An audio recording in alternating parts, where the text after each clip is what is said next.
Hi again, my dear students, and welcome to the Informatics 2 class again. We're going to start now lesson number 8, and it's sorting again. So far we have covered the insertion sort and selection sort. We have seen the properties of these two algorithms and how they operate on lists.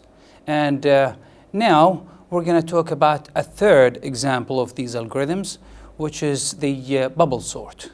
And if you remember, the bubble sort is part of the exchange algorithms. So we're going to introduce first the bubble sort, and then we're going to take a numeric example on a small size list and see how it works. After that, we're going to develop together a code to implement this bubble sort. And as usual, we're going to go through some math, some complexity analysis of the algorithm. And after that, we're going to conclude with properties, advantages, and disadvantages of this algorithm as compared to other algorithms. And we're going to conclude with a slide showing all three algorithms we covered so far. Okay, let's start with the definition of the bubble sort and the way it works. Bubble sort is a very common exchange algorithm. And again, the list is divided into what's so-called sorted and unsorted sublists, like this. Here's our magical long list, okay? And this list now is going to be divided into, in the middle of the process, of course, into two parts. This part is the sorted part, and this part is the unsorted.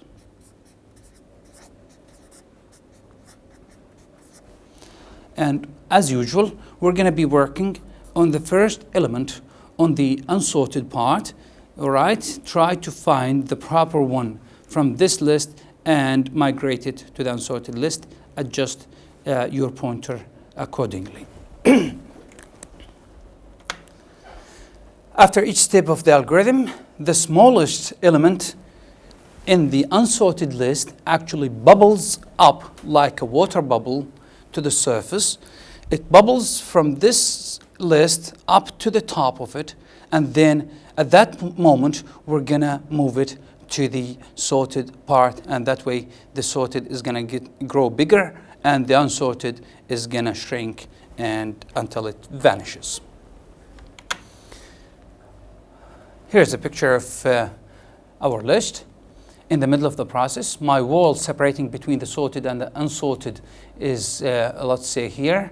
We already sorted j+1 elements in the list, and we're working on the remaining elements in the list in the unsorted one. So once these elements are sorted, I'm not going to touch them again, unlike the insertion sort, but similar somehow to the selection sort. And I'm going to be working on these elements only. The point is to search in this list for the smallest element, and that smallest one is going to keep bubbling up to the top of the unsorted, and that's when I'm going to add it to the sorted part, advance my wall to point to the next entry, and so forth. So basically, the way I'm going to initialize my list is like that. At the very beginning, the size of the sorted is 0. None of my elements is actually sorted. So it's like this. When I start, it will be something like this.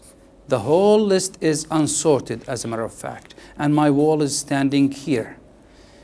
The size of the unsorted, of the sorted, is 0. The size of the unsorted is n elements. All elements are not sorted yet. So the size of the unsorted equals to n, the entire list. Okay, and after that, at each step of the algorithm, the first element in the unsorted here is going to be compared with all elements in the unsorted sublist downwards, and each time I find a better element. A better means smaller, assuming I'm doing ascending order again from the smallest to the largest. Then what I'm going to do, I'm going to compare this element with all entries in here Each time I find a smaller element than this element, I'm going to swap them. Okay, so these swaps are going to be performed along the way as it's needed. If the element in here is bigger, then I will just move on with my comparisons and do only the swaps or the exchange whenever necessary. When do I terminate? Well, simply, I will terminate when the size of the unsorted is actually 1. That's the last element. Definitely, it's the smallest in the remaining list. It is the only element in the list anyway, so I stop right there. So basically, then my basic loop, which is going to go through all elements, actually is going to terminate when the size of the unsorted list is 1, and that means I'm going to go n minus 1 times. Okay? Let's try that with an example. Here's the same list which we worked on in the other two algorithms. The list consists in this case of 6 elements as follows. Initially, the size of the sorted is 0. Nothing is here.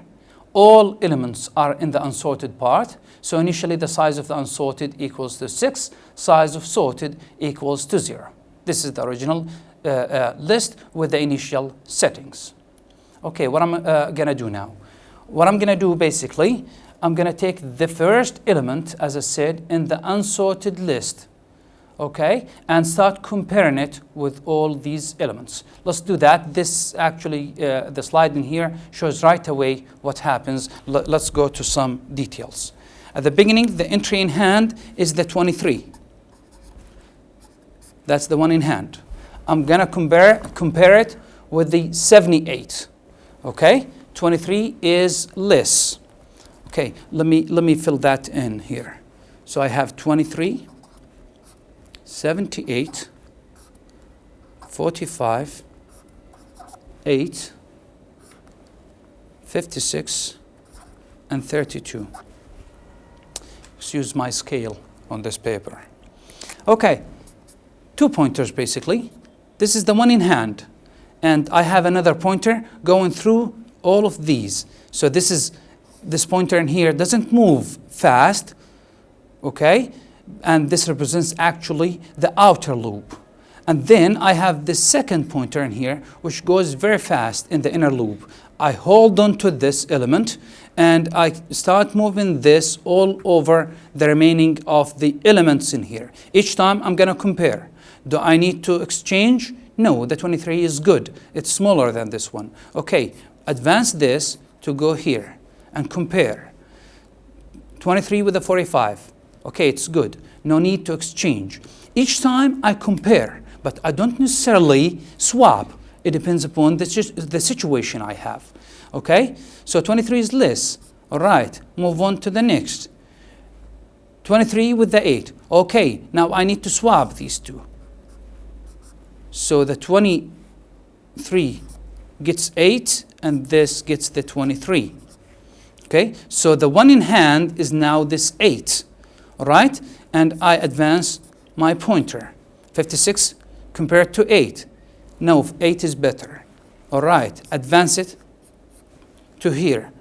32 with 8. 8 is smaller. Okay, this reached the end of the list, and that's where I stop for the first element. So the first element is now 8. Okay, so my list is something like this after the first pass. The 8 comes here, 78, 45, then the 23, then the 56, and then the 32. And that's what I have in here. Okay? So that's the element I have. And then after the second pass, I'm going to be looking at the second element again, and I compare. Right? 23 compared with the 78, it's less. With the 45, it's less. With the 32, less. 56, it's less. Okay, I'm fine. In this case, in this particular example, and this is not necessarily the case, I didn't have to swap any of the entries. So then the 23 is actually the smallest, the lightest element in the list. So it goes to the sorted list, and I advanced my wall forward one entry position. And then this is the unsorted. Okay, now I take the 32 and I keep comparing and so forth. Okay, so that's what I get after the second pass. After the third pass, I'm going to have the 32 in place, and this is the unsorted part. I'll take this one, all right, and I compare it with these two. It's the smallest. I advance it to here. I look at the 56, okay, compare it with this one, okay, it's smaller, no need to swap. The example I have is very simple, as a matter of fact. It seems I didn't have to swap much. However, this is not generally the case. It depends upon the numbers, the nature of the list that I have. So I keep actually going this way along my list. Okay, each time the size of this grows bigger, the size of this it grows smaller or shrinks. Okay, until the wall is here. I'm not showing this very last step actually on the slide. So once the size of the unsorted equals to 1, I stop right there, and the whole list is sorted now. Actually, I've noticed while I'm running this that the numbers are not fully accurate in here, and I would like to show you this from the very beginning. I'm going to start with the original list and show it to you on the example in here. The original list was something like this. Okay, I'm going to draw it this way to utilize the space in here. So I have 23, original list, 78, 45, 8, 56, and 32. Outer loop pointer, initialization, all unsorted, sorted equals to 0. Compare with this is smaller, with this, it's smaller, with this, okay, I need now to exchange. So this is an intermediate stage now, not after pass 1, but rather I'm still in pass 1, however, I'm in the middle of that doing the inner loop. So I'm going to exchange the 8 with the 23, but I'm going to have in here 78, not like that one, the one we have on the slide. Okay, the 45 here, and the 56 as is, and the 32. And still my pointer is here, okay, and my second pointer was here. And I keep going. 8 with the 56, 8 is better. With 32, this is better. So this is the end of pass 1. Okay? Now, I advance my pointer to go to the next. So this is now the sorted, and this is the unsorted. Okay? So sorted won't be touched again. Okay? I have the 78 compared with the 45. All right? Well, with the 45 goes up, so this is a swap, and 78 goes here. I'm still here, but I'm comparing with this one now. 45 with the 23. Okay, the 23 has to go here, and the 45 goes down here, and my pointer is down here. Okay, advance to the next. All right, so the 23 goes here, and the 45 goes here. With the 56, 23 is better. With the 32, 23 is better. So by the end of pass 2, I have these entries. 8, 23, and this is where my sorted ends. And then I have 78, 45, and 56, 32. This is the end of pass 2. And I continue in the same fashion. I'm going to go a little faster in here, so I don't have to put all details.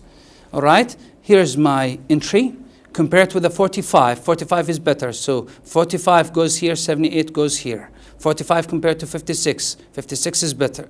Well, 45 is better. 32. 32 goes up and the 45 goes down here. Okay? And I continue that way till I get to the end of the list. And you can go through the list yourself and verify that it's working. Okay, so basically that's how the bubble sort goes. It's important to notice in here that the way this bubble sort is going actually through the elements is very similar to the way selection sort was going.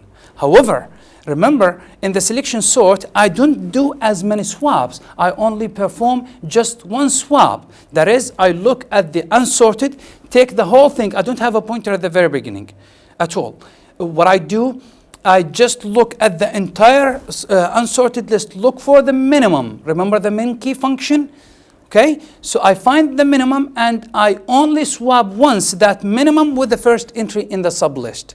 So it's guaranteed that I only perform one swap. However, in here, I'm swapping along the road when I'm searching the unsorted list, and I perform this swap whenever I find a smaller entry that smaller than the entry I'm having in hand at the beginning of the unsorted list. And that's why we're performing more, same number of comparisons, definitely, but at least number of swaps are generally more. However, I might not do any swaps at all. That is, if it happens that the first entry in the unsorted happens to be the smallest entry in the whole list. So it's kind of probabilistic and not deterministic kind of approach. So this is pass 2, pass 3, and pass 4. And as I said, we're going to go through n-1 steps when I have n elements in the list. So I'm not showing the very last step on the slide in here, but you can do it yourself. It's straightforward. Based on this, let's now develop a function to perform this operation.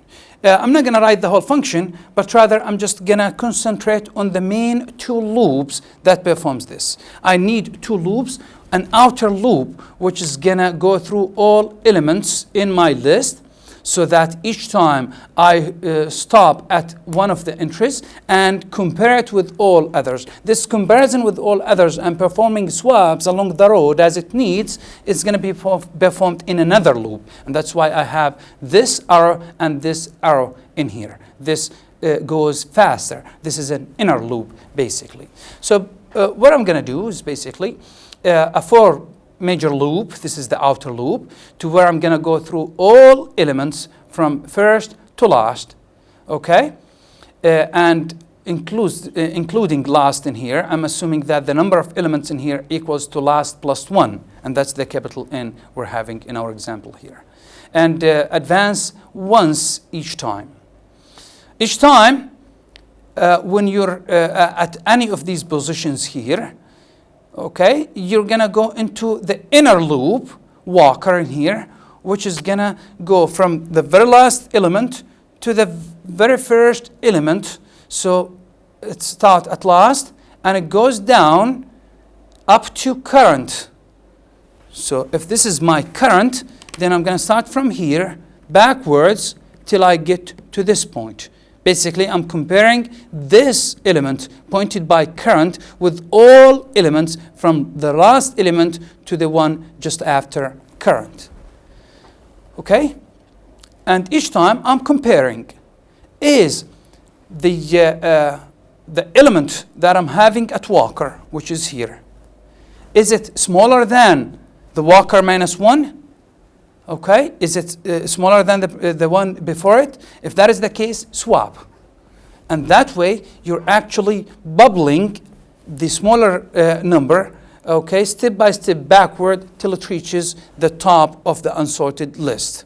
Okay, and that's when I take it to join the sorted list, all right, and then advance my pointers accordingly. Okay, so only if I found another element that's smaller, only then I will perform the swap operation. Otherwise, I'm not performing that step. Okay? So it's simple, straightforward. Okay? Based on this, as we have seen, there are two main loops. The outer loop, which goes through all elements of the list, and there is the inner loop, okay, which goes many times actually within the remaining unsorted list, comparing this element I'm standing at in the outer loop, okay, with all remaining entries, making the swaps as necessary. So the outer loop then iterates n times, all right? And at each time, the inner loop iterates on the unsorted sublist, and definitely the size of this changes as we go along the road. At the very beginning, the size of this is n, okay? And then it actually shrinks down to size of 2, okay? And as a matter of fact, I could say, and it's the same thing, that the size of the elements I'm going to be comparing with are n minus 1 down to 1. It's saying the same thing at the end of the day, especially when you were using the big O notation rather than the absolute number of comparisons and assignments. Let's look at the number of comparisons. Well, the number of comparisons I'm going to perform depend on at which step in the process we are. At the beginning, when I have all n entries unsorted, from 0 to n minus 1, all entries are unsorted. So I'm standing at this, and I'm going to compare this with all of these entries. So I'm going to be performing n minus 1 comparisons. The next time, when I have this is already sorted, and I'm going to advance my outer loop here, then I'm going to compare this with all of these entries. So I'm going to perform n minus 2 comparisons. Okay? So the size of this actually shrinks till I get only 2 elements in here, one in hand, and I'm just going to compare it with the other one, and that's where I have just one comparison. So then the total number of comparisons I'm going to be performing to sort the whole n entries in this list is going to be simply the sum of all of these. Okay? So it's basically n minus 1 the first time, plus n minus 2 the second time, n minus 3 the third time, and so forth up to the last element, and that's when I just perform one comparison. This is a very simple geometric series, and the sum of this is simply n times n minus 1 divided by 2. Okay? And again, to put this in the big O notation, it's simply n squared divided by 2 plus the order of n. Okay? So the major term is n squared, or n squared over 2. So it's pretty much comparable to the insertion sort and to the selection sort. As a matter of fact, it's the same as the selection sort as far as the number of comparisons go. However, when it comes to the number of assignments, it is different from the selection sort. In the selection sort, we perform in the inner loop just one swap. Okay, many comparisons, but you compare till you find the minimum and then you swap. Okay, however, in here, I will compare and swap whenever necessary. Whenever I find a smaller element, I just swap it. So I bubble the smaller element in the array till it reaches the top entry in the unsorted part. So for each element of the list, swap is called a number of times depending on the value of the element. I don't know, I could be lucky and the number that I have in hand is the smallest amongst the rest of the entries. In that case, I'm not gonna call this swap at all. Or I could be the most unlucky person on earth. In that case, the element in hand is actually the largest, and that's why I'm going to be always actually flipping or swapping between entries. But generally, assuming that my array is fully random, and that the number of swaps could be anything, then in this case, it's not a deterministic problem, but rather it's sort of probabilistic problem. I'm going to assume that all situations are equiprobable. Then I have different scenarios. Okay?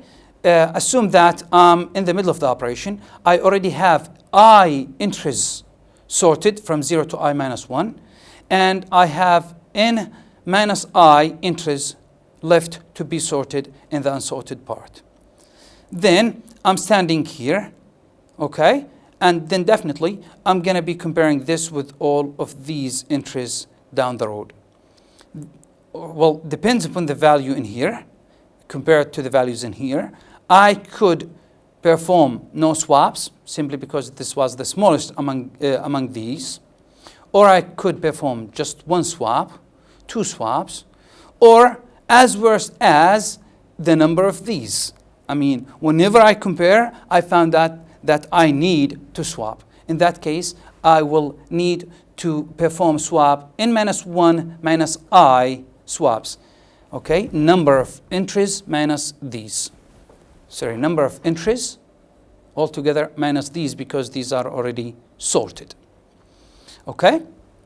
So these are the possible scenarios then on how many swaps I'm going to perform. It all depends. It's just probabilistic.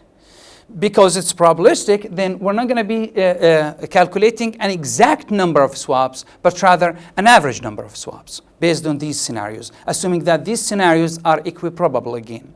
Okay? No advantage for one over the other. So for one element then, the average number of times swap is the sum of all the scenarios divided by the number of these scenarios. Okay, so it's either 0, 1, 2, up to this n-1 minus I divided by their number, which is n minus I. Again, this is a simple geometric series up here. And this equals, if you like, to the maximum element, as we all know, which is the n-1 minus I multiplied by this plus 1, which is n minus I, divided by 2. Okay, this is the sum of the numerator in here. Of course, divided by this now, the n minus I. All right, so simply this is going to come to n-1 minus I divided by 2, which is the term we have down here in the equation. Okay, so that's for one element in the list. All right? Now, to generalize this to cover all elements in the list, remember that I have n elements in the list, then basically the average number of swaps is going to be the sum of all of these. Basically, the average number of times swap is called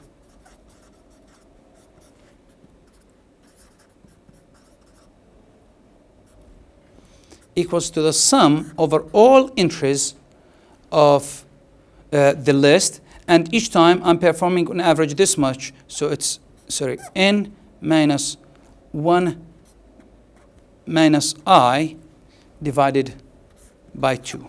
Again, this is a simple geometric series, and to add it up, it's simply the n minus 1 minus I times the n minus 1 divided by 2. And I already have 2 in here, and that's why I have 1/4, and it's in the order of n squared plus order of n, the same as the previous one.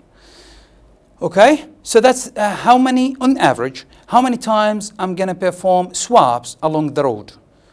All right? However, the swap itself, remember the swap function, inside the swap, I'm not performing any comparisons, of course. It's only assignments, and I perform 3 assignments, if you remember that. The first assignment to where I put the first entry in a temp location, and then I move the second to the first, and then from temp to the second. So 3 assignments per swap. So if this is the average number of swaps that I have in here, this total, then simply the total number or the average number of assignments I'm going to perform is going to be 3 times this. And that's why the average number of assignments I'm going to perform is 3/4 n squared plus order of n. Okay? So that's a little more than the number of comparisons, And actually, because along with one comparison, I could have 3 assignments, and this is an average calculation. The number of comparisons is accurate. It's guaranteed to be that big. However, this number is only an average, and this depends upon the nature of the list that we have in hand. I could have a little more than these number of assignments, or a little less. It all depends again. Okay, and now let's summarize what we have covered about the bubble sort. And let's summarize with properties of the bubble sort, advantages and disadvantages. Well, simply, as with other algorithms, the bubble sort is a very simple algorithm, easy to understand and implement. Basically, 2 major loops, which covers the entire list. And the implementation is straightforward, no tricks whatsoever. And in the inner loop, we're moving the elements very efficiently, in a sense that anytime I find it necessary to swap, I make the swap along the road and I don't wait. Plus, a big advantage against insertion sort is that when the element is placed in the sorted part, okay, it goes to its final position, and I'm not going to move that element from that position after that.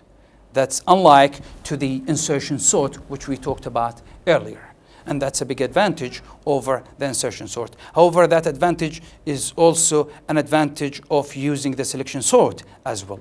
So in the sense, the selection and bubble sort are advantageous over the insertion sort in terms of the position, the final position of the entry. However, we're having some problems with this technique. First of all, bubble sort pays no attention to already ordered lists. And that comes from the fact that even if the element in hand is actually the smallest, I cannot guarantee that by any means when I'm in the middle of the process. And I have to compare this element with all other elements in the list. So even if my list is already sorted, let's say I have a list like this.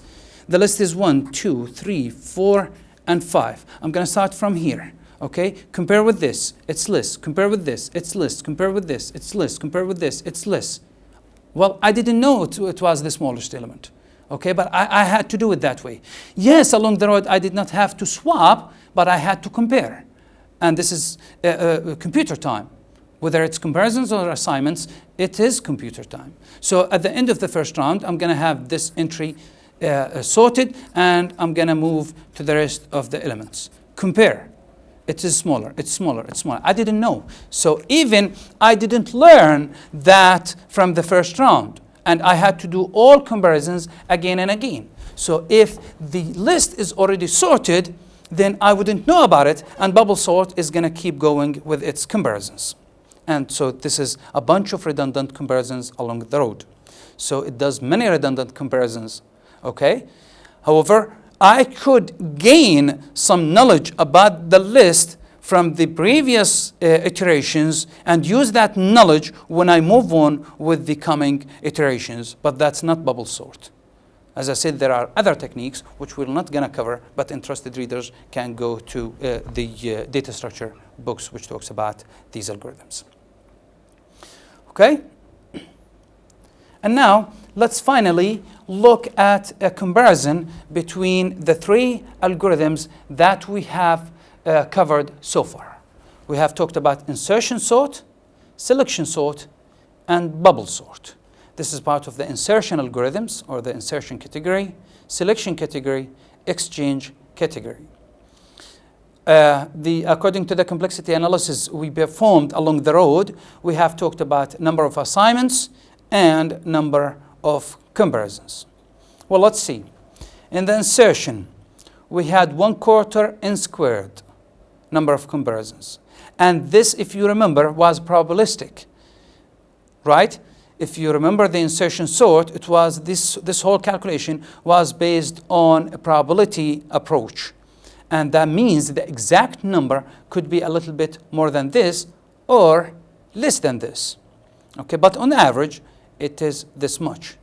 However, when it comes to the selection sort, I only had an order of n number of computations, number of assignments. Okay?